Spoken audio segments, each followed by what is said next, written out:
आप देख रहे हैं इंडिया टाउन न्यूज भारत की बात।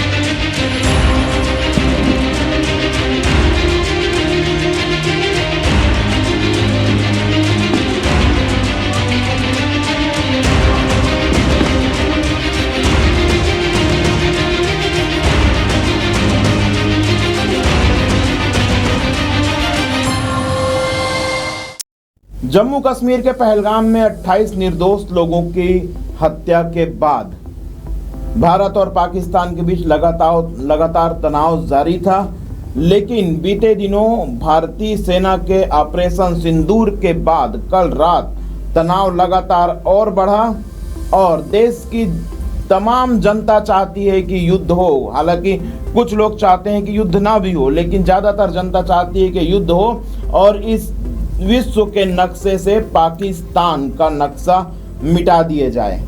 हमारे साथ इसी विषय पर भारत पाकिस्तान के तनाव के जो चरम सीमा पर पहुंच चुका है उस पर खास चर्चा के लिए आज मेरे साथ मौजूद हैं स्टूडियो पर इंडिया टाउन न्यूज में सूबेदार मेजर राजेश शर्मा जी और कांग्रेस के वरिष्ठ नेता रुपेश दुबे जी।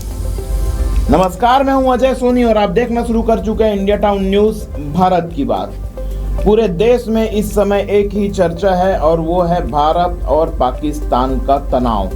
पूरे देश में ही नहीं, शायद पूरे विश्व की निगाह भारत और पाकिस्तान के ऊपर टिकी हुई है। भारत ने बीते दिनों लगातार हमले किए पाकिस्तान के ऊपर और पाकिस्तान द्वारा किए जा रहे कुछ छोटे मोटे हमलों को भारतीय सेना ने लगातार नाकाम किया।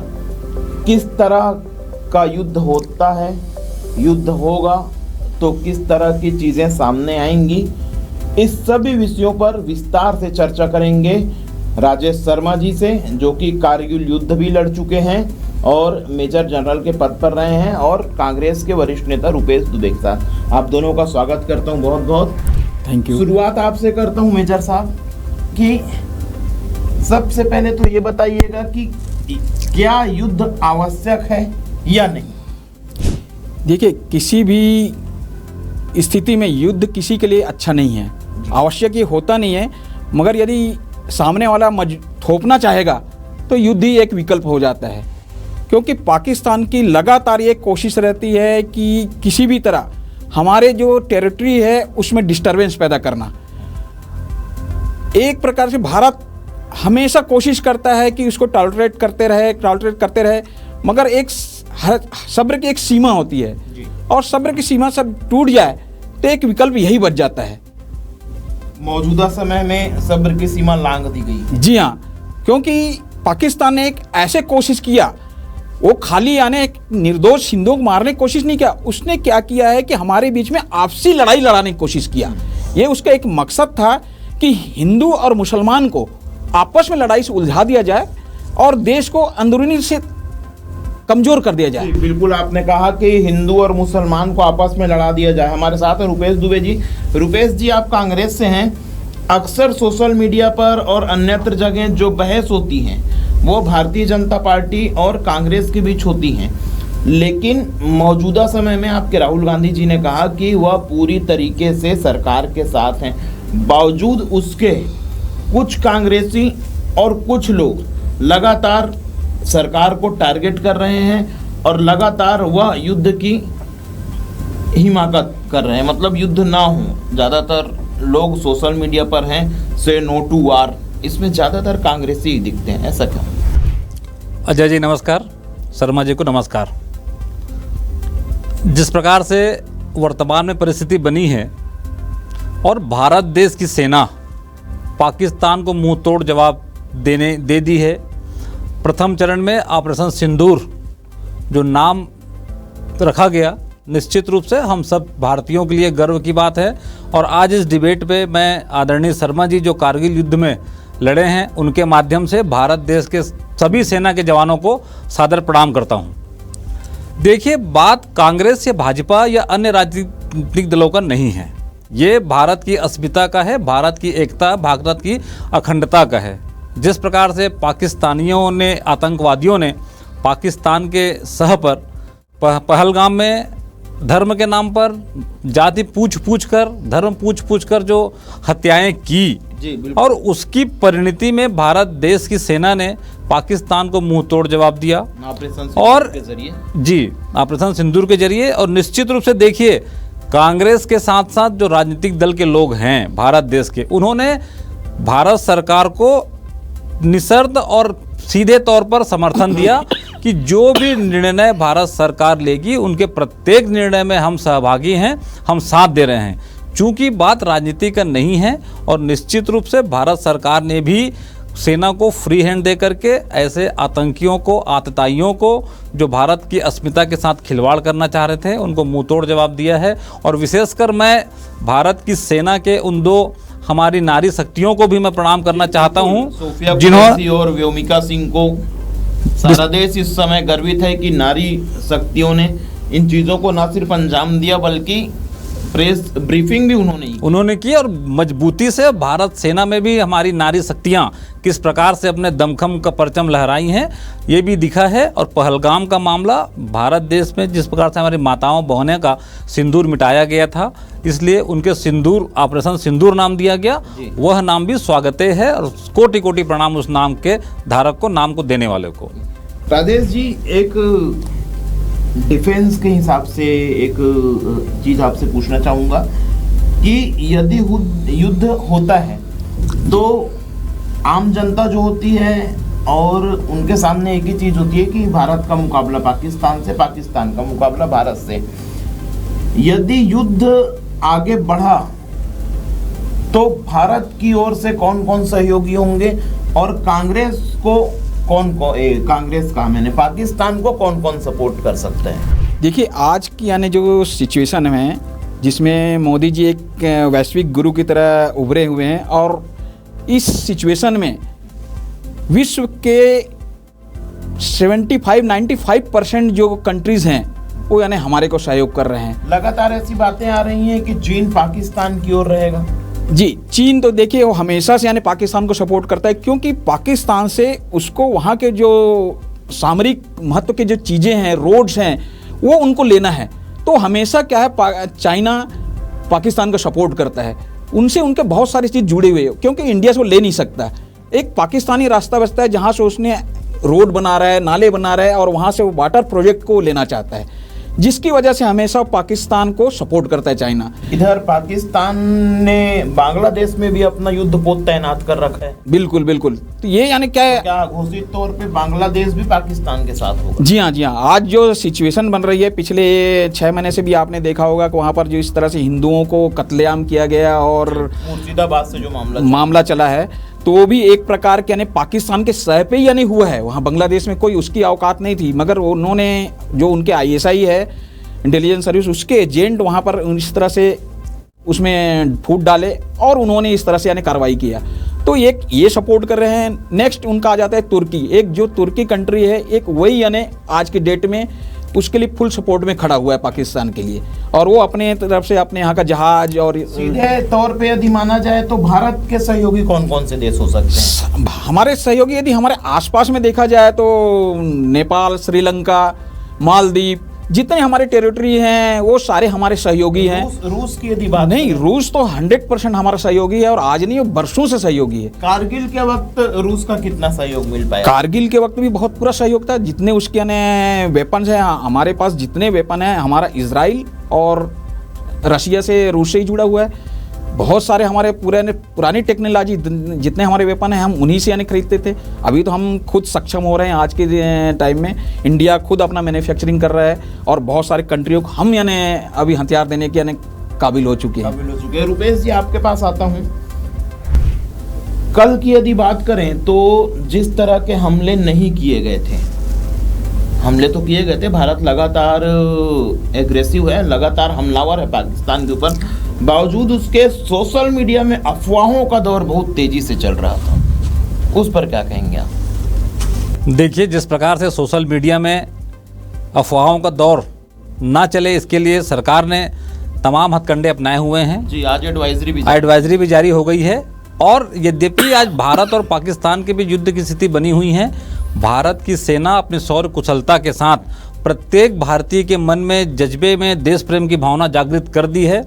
लेकिन देखिए, भारत युद्ध भी प्रारंभ की भी है तो पूरी मानवता के साथ। उन्होंने किसी भी पाकिस्तानी नागरिक को जैसे आम नागरिक पर हमला नहीं किया, उन्होंने चुन करके उन स्थानों पर हमला किया जहां 21 ठिकाने बताए, जहां 9 पे हमला किया। हाँ, जहां आतंकी गतिविधियां पोषित होती थी, पल्लवित होती थी, उनको नेस्तनाबूद करने का काम किया। और इसके लिए भारतीय सेना ने सटीक उसी स्थान पर हमला किया जिससे आम जनता की हानि ना हो।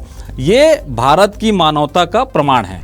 ये इसी चीज़ के बारे में बोलना चाहूँगा, जो चुन के पॉइंट बता रहे हैं। मैं एक्चुअली उसी डिपार्टमेंट से यानी ताल्लुक़ रखता हूँ। मैं इंटेलिजेंस डिपार्टमेंट में था और मेरा ये काम था कि हम लोग वहाँ के जो टेररिस्ट कैंप है, लॉन्चिंग पैड है, उनकी खबर लाना। तो जितने कैंप है इनमें हमारे हर आदमी गए हुए हैं, वहाँ से एकदम एक्यूरेट खबर लाए हैं, जिसको हम पुख्ता करते थे, बार बार टाइम टू टाइम उसको रिवाइज करते थे हमारे सोर्सों के जरिए। और ये उसी का परिणाम है, उसको कंटिन्यू हम फॉलो करते रहते थे अपने सोर्सों के जरिए। तो आज जो हमने पॉइंट इसको अपने चैनल वाइज, अपने आर्मी हेडक्वार्टर के थ्रू हमने एयरफोर्स को दिया, वो एग्जैक्ट पॉइंट पे गिराने को वही था। हमने एक एक रूम का ना वहाँ पर डायग्राम बना के देते थे जब हमारे सोर्स जाते थे। बिल्कुल, जो जितना वहाँ का टारगेट किया, बिल्कुल ये हमारे आर्मी इंटेलिजेंस की बहुत बड़ी सफलता है, हमारी ह्यूमन इंट की, कि हम वहाँ ये क्यों क्या है कि आप बड़े दूरबीन और किसी चीज़ से आप नहीं देख सकते टेक्नोलॉजी से। ये आपके ह्यूमन इंट ही बता सकता है कि उस कोटली में कितने बड़ा रूम है, कहाँ पर नमाज होता है, कितने बजे उनका ट्रेनिंग होता है। एक एक शेड्यूल हम यानी इस चीज़ को कवर करते थे। मुझे राजेश जी यह बताइए कि यदि भारत पाकिस्तान का युद्ध होता है, सैन्य क्षमता, हालांकि सोशल मीडिया पर, वेबसाइट्स पर सारी चीज मौजूद है, चूंकि आप युद्ध लड़ चुके हैं, आपने मौजूदा वास्तविक जमीनी स्तर पर चीजों को देखा है, तो उस हिसाब से यदि देखा जाए तो सैन्य शक्ति में कितने का फर्क है? सैन्य शक्ति में हम आज के डेट में हम उनसे डबल हैं। करीब करीब हमारी यानी सेना, तीनों सेनाओं की यदि हम जनसंख्या देखें तो 22 से 25 लाख यानी एट प्रेजेंट है अप्रोक्सीमेट, और उनकी 12 से 13 लाख। सेम वैसी वेपन में है, हम वेपन में भी उनसे दुगने हैं। वो किसी चीज़ में हम यानी उनसे किसी चीज़ में कम नहीं है। आज की डेट में हम उसे हमेशा आगे हैं, डबल के रेशियो में हैं। यदि लड़ाई बढ़ती है, अभी मतलब जहाँ तक मैंने देखा कि ऑपरेशन सिंदूर में रक्षा मंत्री ने भी हमारे कहा कि ऑपरेशन सिंदूर को तब तक जारी रखा जाएगा जब तक उनके 21 आतंकवादी ठिकाने तबाह नहीं कर दिए जाते। उन 21 ठिकानों को तबाह करते तक क्या इंडियन आर्मी पाकिस्तान के भीतर दाखिल हो जाएगी? बिल्कुल।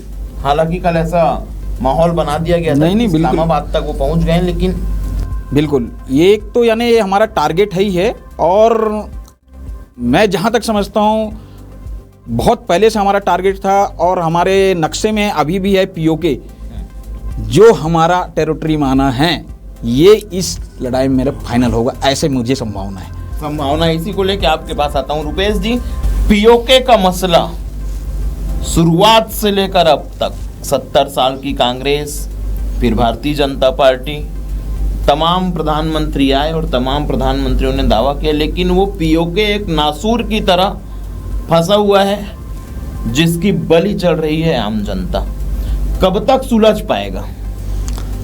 देखिए, भारत देश में या किसी भी देश में एक विदेश नीति भी होती है जी। इस प्रकार के समस्याएं होती हैं तो उसको दो देश मिलकर नहीं, बल्कि उसमें विश्व स्तरीय जो है संगठन है, आपस में वहाँ बैठ करके समाधान किया जाएगा। लेकिन देखिए, जब भी पीओके की बात आती है तो पाकिस्तान के आतंकी गतिविधियों के रूप में वो चिन्हांकित किया जाता है। बिल्कुल बिल्कुल। तो उस स्थिति को भी भारत की सेना ने अभी नेस्तनाबूद करने का जो हौसला दिखाया, सफलता प्राप्त की, तो इससे स्पष्ट होता है कि ऐसी स्थिति में उसको भारत की सेना प्राप्त करके उस पर कब्जा जमा लेगी और वहाँ तिरंगा लहरा देगी, ताकि हम सब भारतीयों के लिए भी वो गर्व का दिन होगा। बिल्कुल, होना भी ऐसा ही चाहिए कि ये पीओके का नासूर इस युद्ध से खत्म होना चाहिए। राजेश जी, आपके पास आता हूँ कि किस तरह की सावधानियां बरतनी चाहिए, क्योंकि अब चूंकि वेपन्स इतने अत्याधुनिक हैं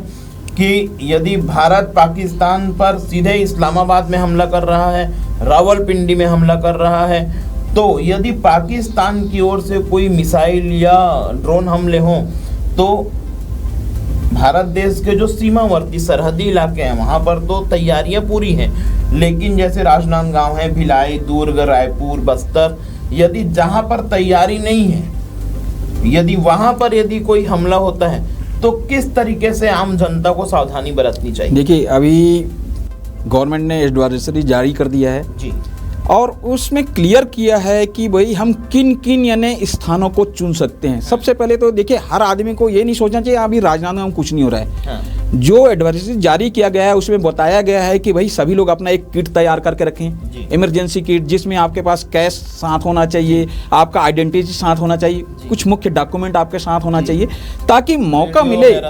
हाँ, रेडियो साथ होना चाहिए, टार्च होना चाहिए, क्योंकि जब ब्लैकआउट होगा तो उस टाइम कोई भी रोशनी नहीं होगा, क्योंकि जो भी अटैक होगा नाइट में होगा, और नाइट में अटैक क्या होता है, रोशनी के बल पे यानी वो टारगेट को हिट करते हैं। हाँ।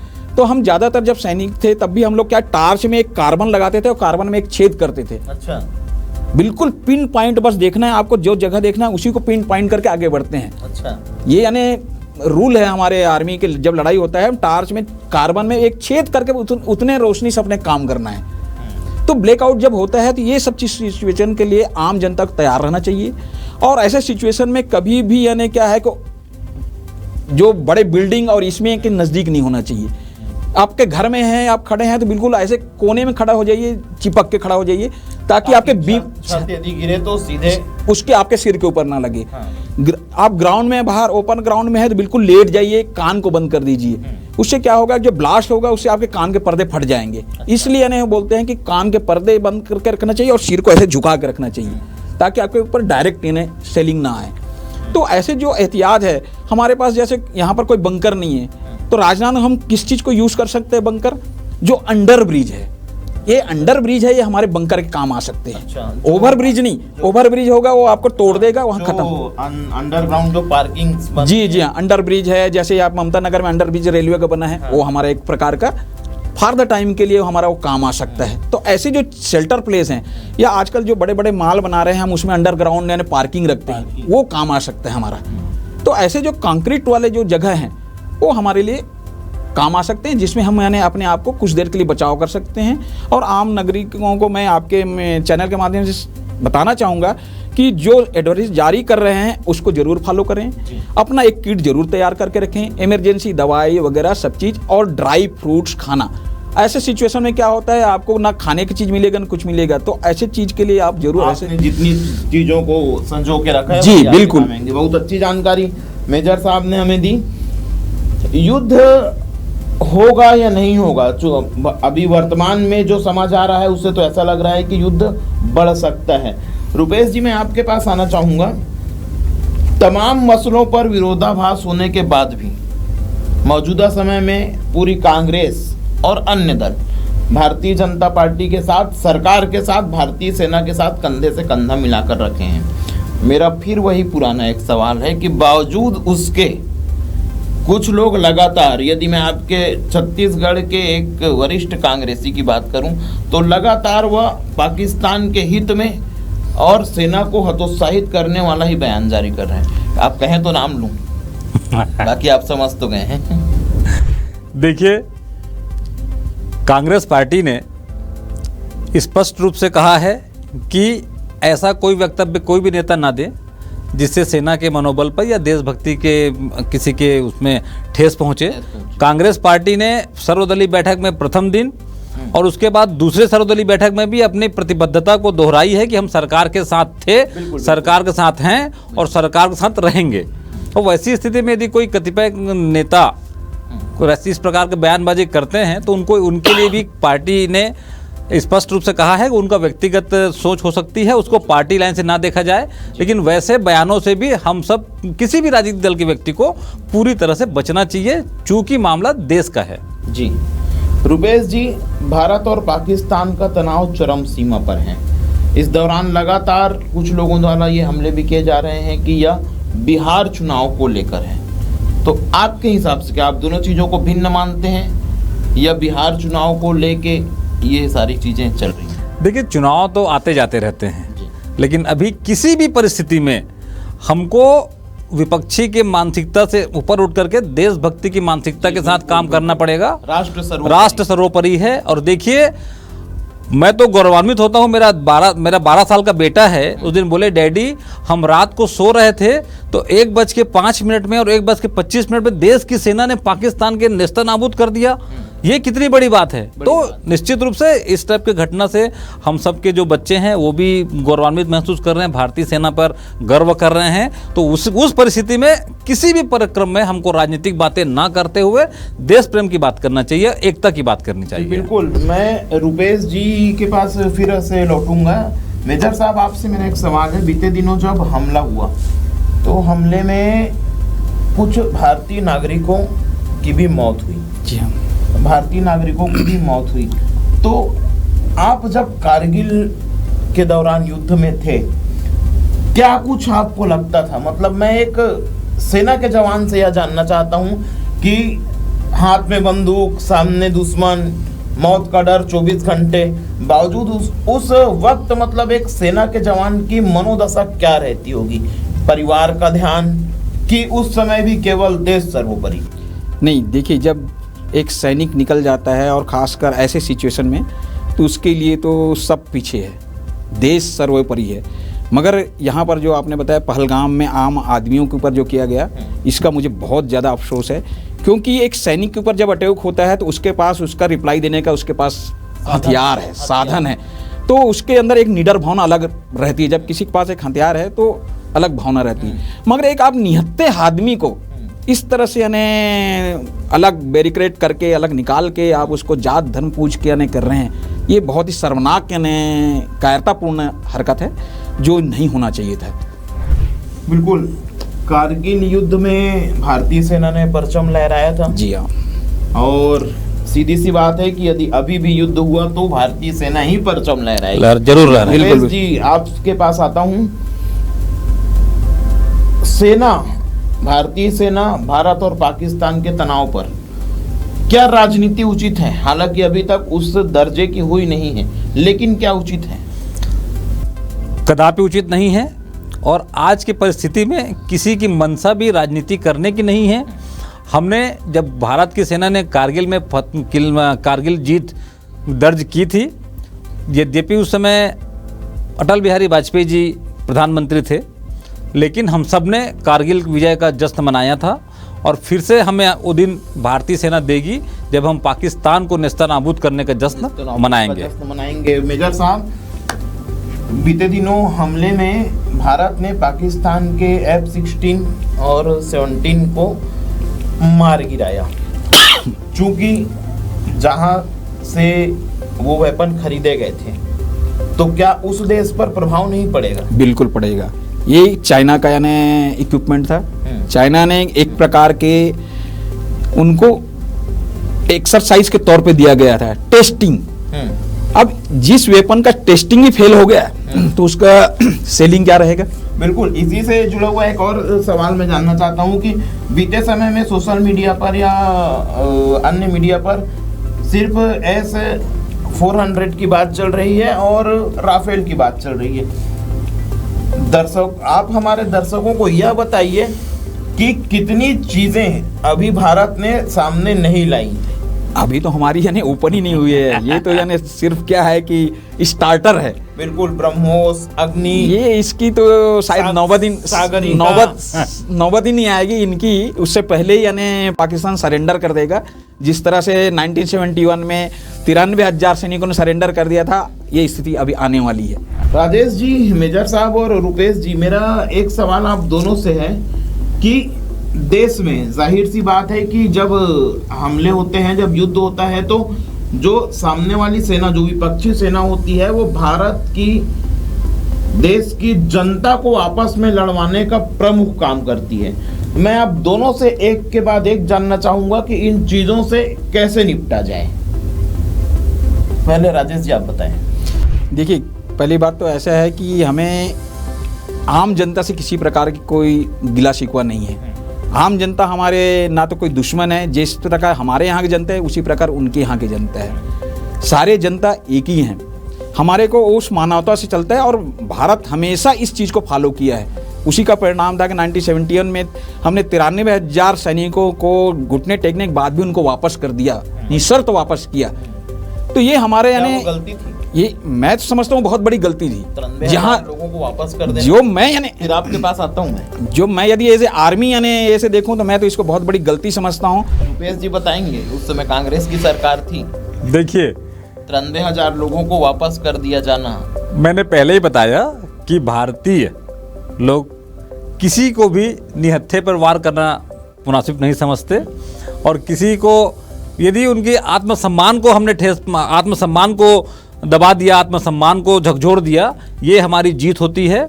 और जिस प्रकार से कहे कि हम आपसी में लड़ाई न लड़ें, तो ऐसी स्थिति में जो सरकार की जो एडवाइजरी है, जिला प्रशासन और स्थानीय स्तर की जो प्रशासन है, स्थानीय प्रशासन है, उनकी जो एडवाइजरी समय समय पर जारी होंगे उसको हम फॉलो करें और पूरी तरह से हम सब ये दुआ करें भगवान से कि हमारे जो सैनिक हैं उनके साहस को सकुशल रहे और लगातार उनका उत्साहवर्धन होता रहे, और वो विजय विश्व तिरंगा प्यारा झंडा ऊंचा रहे हमारा, इस नारे के साथ हम अपना काम करते रहें।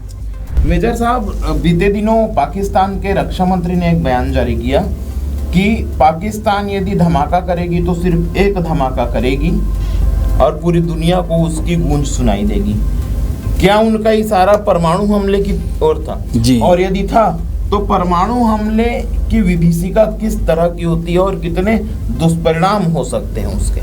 देखिए, परमाणु हमला एक प्रकार के यानी विनाशक है जी। और पहली बात तो यानी इतनी उसमें पाकिस्तान चाहे बोलते रहे कुछ भी, मगर इतनी हिम्मत नहीं है जहाँ तक मैं समझता हूँ।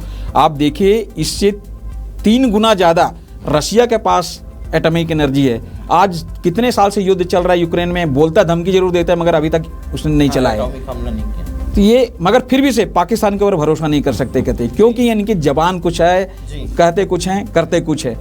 तो ये सनक गया तो कुछ भी कर सकता है। पाकिस्तान नंगा नहाएगा क्या निचोड़ेगा? हाँ, उसने सोचा बाप मैं तो गया तो गया, इनको भी डुबा दूं, ये वाली चाल हो सकता है। तो ऐसी स्थिति में ये क्या है कि बहुत ही विनाशक कहने है परमाणु, और उसका असर तो खुद उसके यहाँ होगा ही होगा पाकिस्तान में, साथ में आधा इंडिया में भी होगा, आधा इंडिया में होगा। और नागासाकी में जो हमले जो हुआ आज तक भुगत रहे हैं, जो उनके 4th जनरेशन के आगे हैं उनको भी उसका दुष्प्रभाव झेलना पड़ रहा है। तो ये यानी एटॉमिक परमाणु बम बहुत ही खतरनाक है, ऐसा होना नहीं चाहिए। यदि हो गया तो उसके लिए बहुत यानी, हालांकि हमारी गवर्नमेंट इसके लिए कोशिश कर रही है कि उसको सुरक्षा कवच में कैसे डाला जाए, इसके लिए बड़े बड़े रणनीतिकार बैठे हैं। यदि सपोज ऐसे हुआ तो हमारे यहाँ बचाव के बहुत कोशिश कर रहे हैं।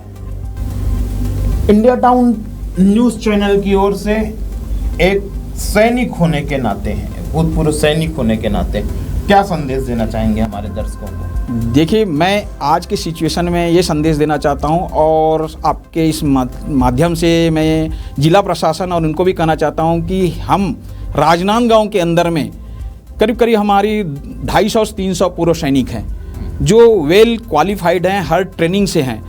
यदि किसी प्रकार हमारी सहयोग की ज़रूरत हो, किसी प्रकार मॉक ड्रिल में या जनता की सेवा में, ऐसे परिस्थिति में, तो हम एक फ़ोन की घंटी में सहर्ष तैयार हैं और हम जनता को इस दुर्घटना से, इस किसी तरह से बचने के जो हमारे पास जितनी क्षमता है वो हम उनको साझा कर सकते हैं। तो मैं आपके माध्यम से यही कहना चाहता हूं कि प्रशासन यदि हमारी भूतपूर्व सैनिकों की मदद लेना चाहे, हमारे जो योग्यता है उसका फ़ायदा लेना चाहे तो हम उसके लिए सहर्ष तैयार हैं। सैनिक सदा सैन्य अभ्यासी। तो रुपेश जी, लगातार देश में तनाव की स्थिति है, भारत पाकिस्तान के बीच तनाव चरम सीमा पर है। आम जनता को आप यदि कुछ इंडिया टाउन न्यूज़ की ओर से संदेश देना चाहें तो? निश्चित रूप से इंडिया टाउन न्यूज के माध्यम से मैं आम जनता से यह विनम्र पूर्वक अपील करता हूं कि वे उत्साह में अति उत्साहित ना हो और भारतीय सेना का मनोबल बढ़ता रहे, हम ये सब कृत्य करते रहें। लेकिन जो स्थानीय प्रशासन या जिस प्रकार से शर्मा जी ने कहा, उनके अनुभव के यदि लाभ लेने का अवसर हम सब मिलता है, देश प्रेम की भावना के लिए काम करने के लिए हमें कोई मौका मिलता है, उसमें बढ़ चढ़ कर के संयमित रूप से इस हिस्सा बने और सहभागी बने, ताकि हमारी देश प्रेम की भावना जो है वो आम जनता के बीच जाए और हम सब मिल करके एकता का सूत्रपात के साथ इस विभीषिका के समय में मजबूती से खड़े रहें। मैं एक चीज़ और जोड़ना चाहूँगा जी कि हम बहुत ज़्यादा मोबाइल और वीडियो बनाने के चक्कर में रहते हैं, मगर मैं आप सभी से एक गुजारिश करना चाहूँगा कि कहीं भी हमारा क्या है, आर्मी का मूवमेंट यदि हो रहा है, किसी प्रकार के आर्मी के जा रहे हैं, कहाँ जा रहे हैं, ऐसी चीज़ यदि आपस में ही पता है तो इस चीज़ को सार्वजनिक ना करें, कृपा करके इस चीज़ को अपने तक ही सीमित रखें। ये हमारे लिए आगे दुश्मन के लिए बहुत कामयाब हो सकते हैं ऐसे सूचनाएं, तो उनसे बचा जाए, क्योंकि वो साइबर अटैक के जरिए हमारे को और नुकसान पहुंचा सकता है। बिल्कुल, इंडिया टाउन न्यूज़ की इस खास परिचर्चा में भारत पाकिस्तान के जंग के हालात के बीच इंडिया और पाकिस्तान, भारत और पाकिस्तान के इस तनाव के बीच आज हमारे साथ इंडिया टाउन न्यूज़ में चर्चा में शामिल थे कारगिल युद्ध के जवान, पूर्व सैनिक मेजर राजेश शर्मा जी और कांग्रेस के हमारे वरिष्ठ प्रवक्ता रुपेश दुबे जी। बहुत ही सारगर्भित चर्चा हुई, बहुत ही अच्छी चर्चा हुई। इंडिया टाउन न्यूज़ के साथ साथ देश की हर जनता के साथ साथ सबका एक ही सपना है कि इस बार पीओके पार भारतीय सेना के साथ पूरा देश खड़ा है, पूरी मीडिया खड़ी है, पूरी जनता खड़ी है। फिलहाल के लिए इतना ही। देश प्रदेश की लगातार बड़ी खबरों से अपडेट रहने के लिए आप बने रहिए इंडिया टाउन न्यूज़ के साथ। नमस्कार।